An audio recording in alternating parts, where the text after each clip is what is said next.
The other story that is sharply on our radar is unfolding in Bapong village. That's in the northwest, where police are ramping up their efforts to try and clamp down on illegal mining. It seems there's going to be an impromptu briefing from Athlenda Mate, the police spokesperson, who will shed light on not only their strategy and interventions in Bapong, but I imagine several other issues of national importance. That's pretty much kicked off. Let's listen in.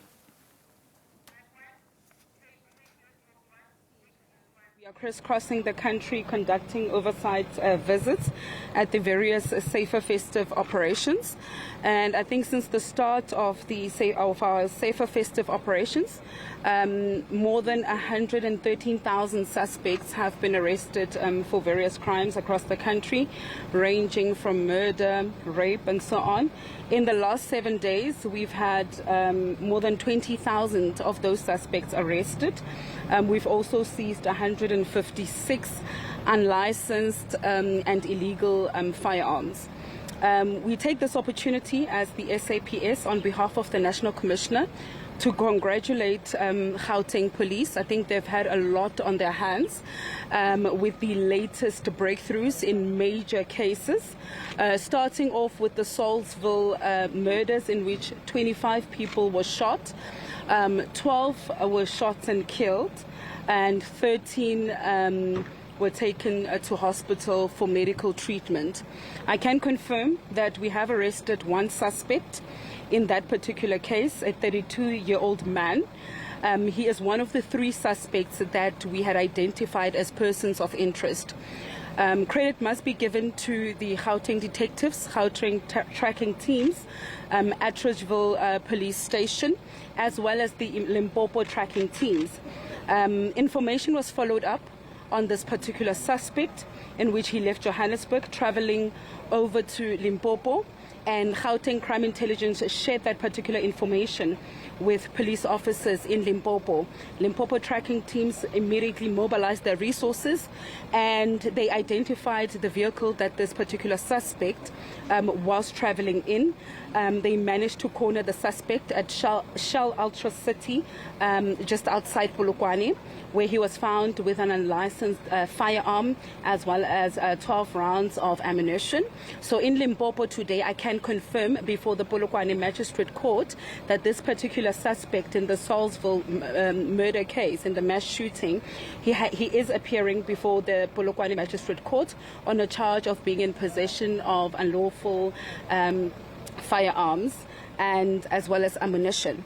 Gauteng detectives are at Polokwane Magistrate Court, and after court proceedings he will then be taken to Pretoria, where he's expected to be formally charged with the 12 murders and 13 attempted murders that happened, I think, on the 6th, Saturday the 6th of December in Pretoria. We'd like to congratulate Gauteng Police for moving with speed.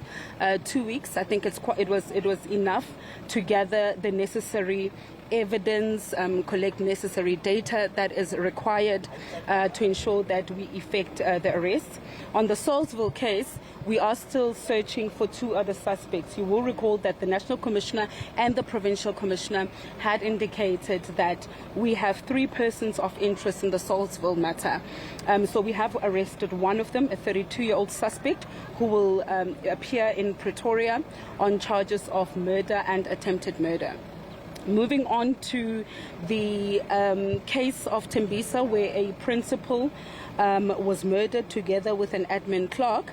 Let's also congratulate Gauteng Police for arresting the shooter in that particular incident. You will recall that 2 others were arrested previously. You'll recall that this incident took place in November, when the principal and the admin clerk of a primary school in Tembisa were gunned down at the school.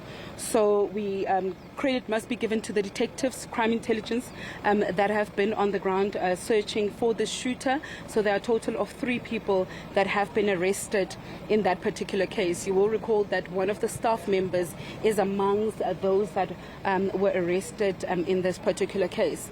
On the case of DJ Warras, you will recall that the National Commissioner had committed that by Monday there would be a breakthrough in this particular case. We can confirm that Gauteng Police, led by Lieutenant General Mtombeni, they have taken in 2 people in for questioning. We have not yet arrested. It's questioning this morning, and they are being questioned by our detectives, and they will then provide us with an update on whether they will effect the arrest, the necessary arrests and so on.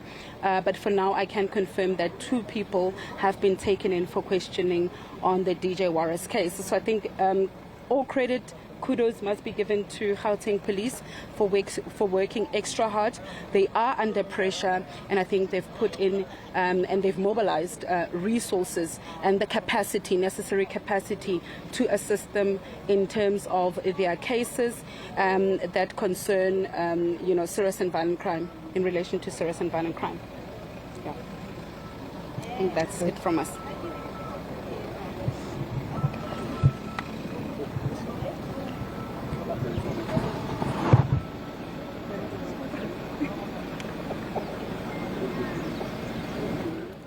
So that's Mbalenhle Mthethwa, the spokesperson of the SAPS, speaking in Bapong. So the officials are currently in that particular part of the northwest because the police minister, the acting police minister in Firoz, Cachalia, is currently meeting with the local traditional leadership in order to clamp down on illegal mining activity in that area. You might have heard over the past week or so, several people being arrested, some Zamazama still trapped underground, and heavy machinery being confiscated.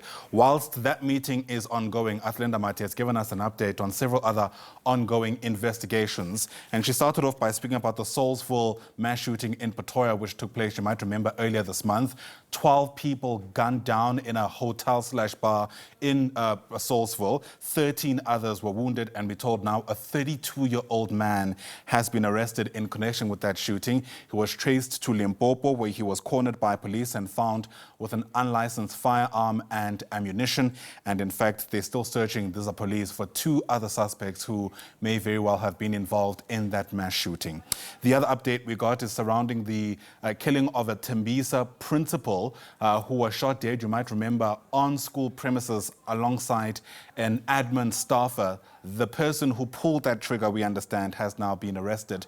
And I imagine we'll get a bit more updates about the ongoing investigations and the motive insofar as that particular case is concerned. And then still so much interest around DJ Warras. We now know 2 people have been taken in for questioning. If memory serves, last week we were told 6 people had been taken in for questioning. So I imagine that has now been revised to 2. However, no arrests have been made just yet. There was a commitment from the National Police Commissioner that by Monday, today, there would be some kind of arrest. Mbalenhle Mthethwa saying 2 people have now been taken in for questioning, but stopped short of saying that these are arrests that have been effected. DJ Warras, of course, shot and killed in the inner city last week as he was coming out of a hijacked building, we understand, in the Joburg inner city. His funeral service will take place tomorrow with a memorial held on Friday.